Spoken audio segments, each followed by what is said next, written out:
Halo, perkenalkan nama saya Desa Kaisinta Damantari dengan NIM C1G02410074. Pada video kali ini saya akan mempresentasikan makalah yang berjudul Permasalahan Kedudukan Bahasa Indonesia dalam Kehidupan Berbangsa dan Bernegara. Dalam tema kedudukan bahasa Indonesia tadi akan ada beberapa pokok pembahasan mulai dari latar belakangnya, permasalahan yang sering dihadapi terkait kedudukan bahasa Indonesia, terus ada faktor apa saja yang mempengaruhi dominasi bahasa asing di Indonesia, serta permasalahan-permasalahan apa yang sering terjadi terkait tentang kedudukan bahasa Indonesia dan juga solusi yang dapat diberikan. Oke, baik, kita mulai ke latar belakang. Bahasa Indonesia adalah bahasa nasional yang berasal dari bahasa Melayu yang merupakan masih satu rumpun dengan bahasa Austronesia. Bahasa ini digunakan sebagai bahasa lingua franca yang kemudian berkembang di kota-kota dekat pelabuhan yang sering dijadikan sebagai pusat perdagangan.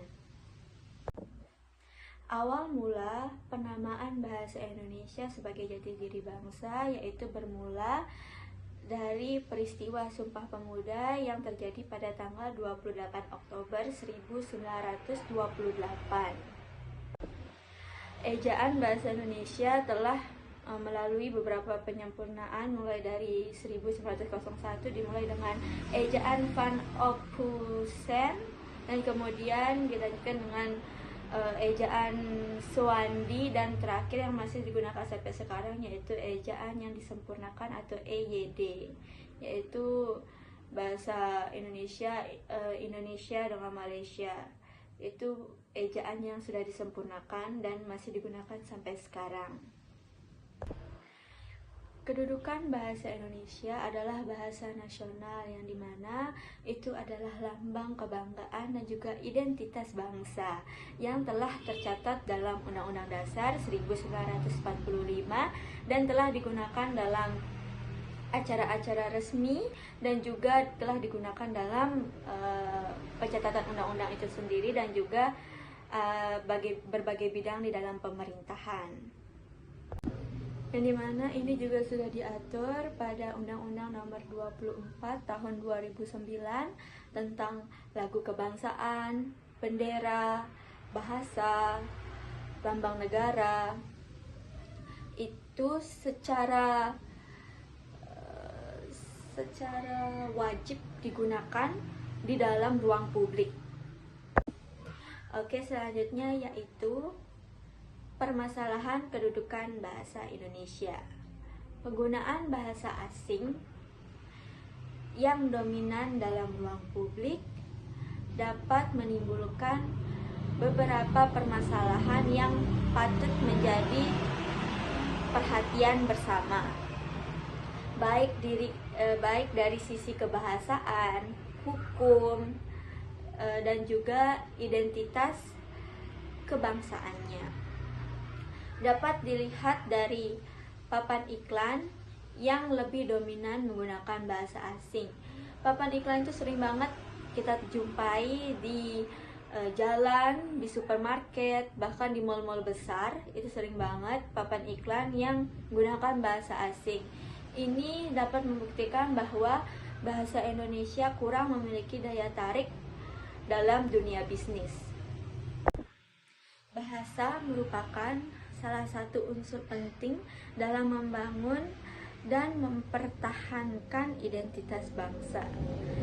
Ketika ruang-ruang publik dipenuhi dengan penggunaan bahasa asing, akan terjadi erosi simbolik jati diri nasional, yang dimana sebenarnya kita itu terikat kuat dengan penggunaan bahasa Indonesia. Dan ketika terjadi erosi, maka keseimbangan antara jati diri kita sebagai bahasa Indonesia itu akan tergerus. Dan jika kondisi ini dibiarkan tanpa pengawasan, dapat muncul generasi yang tidak ada rasa kebanggaan terhadap bahasa Indonesia atau bangsanya.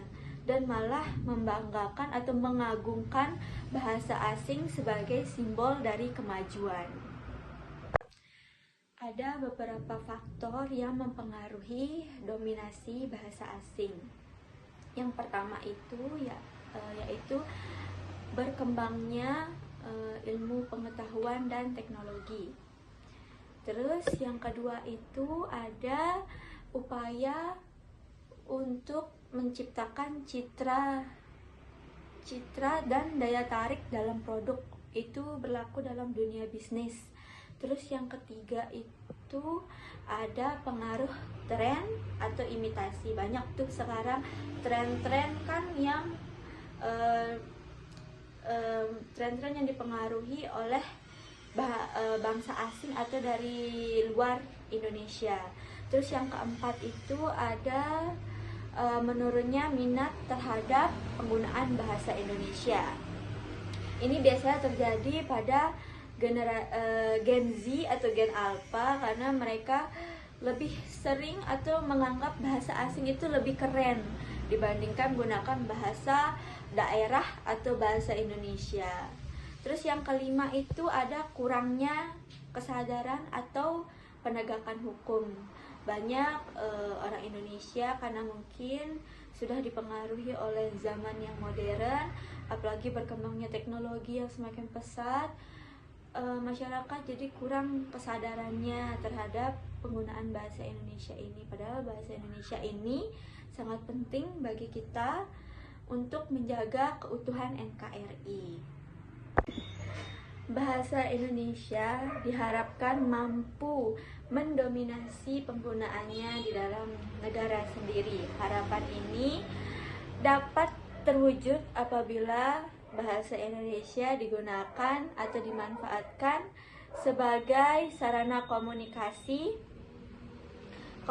yang sesuai dengan tempat dan fungsinya. Namun realitanya tidak seperti itu. Bahasa Indonesia malah kehilangan perannya atau tergerus dengan bahasa asing, yang dimana bahasa asing ini lebih dominan dalam penggunaan di bidang ilmu pengetahuan, ekonomi, dan juga di bidang teknologi. Tentu ini menjadi hambatan yang sangat-sangat besar bagi kita sebagai warga Indonesia. Bagaimana caranya agar bahasa Indonesia ini terus eksis di negara sendiri? Seperti yang saya katakan tadi, penggunaan bahasa asing ini sering banget ditemukan, apalagi di tempat-tempat pusat-pusat perbelanjaan. Itu ada kata in, out, open, close, ada kata laundry, ada kata tour and travel. Bahkan di universitas sendiri pun, Universitas Mataram pun, itu ada kata food court. Dan itu sebenarnya bahasa asing.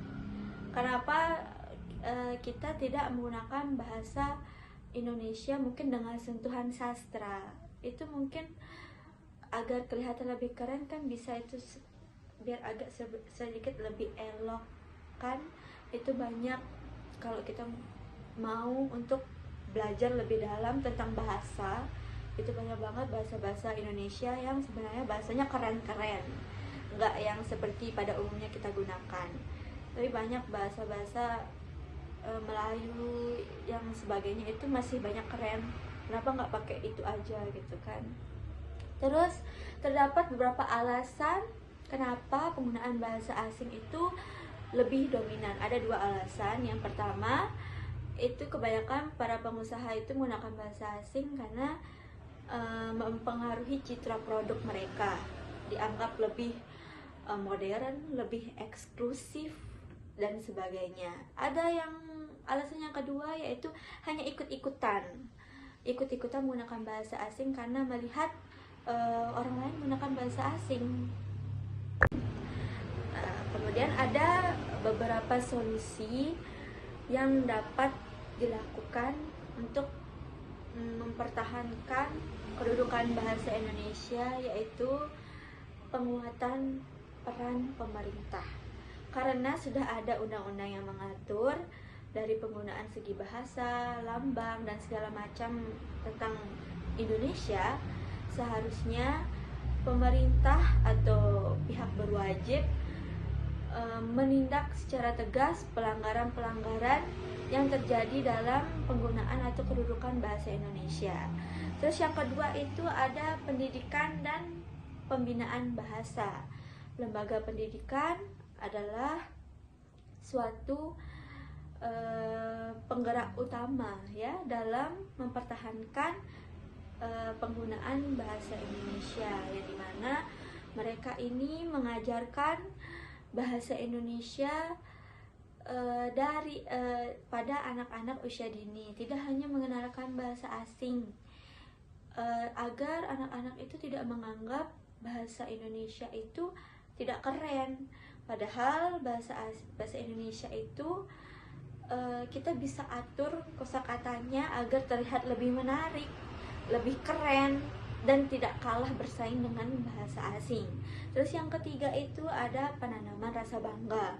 Itu mulai dari diri kita sendiri, yang dimana kita harus menanamkan rasa bangga terhadap bahasa Indonesia yang kita gunakan dalam sehari-hari itu. Jadi kita harus bangga kalau kita menggunakan bahasa Indonesia dimanapun kita berada.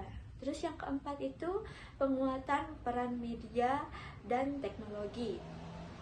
Walaupun teknologi sekarang sudah maju dengan sangat pesat, penggunaan bahasa Indonesia yang baik dan benar harus tetap digunakan. Baik dalam media massa, media massa itu sering banget kan warga-warga yang nonton berita, kita itu harus sering menggunakan bahasa yang Indonesia yang baik dan benar, dan bukan malah memperkenalkan bahasa asing gitu.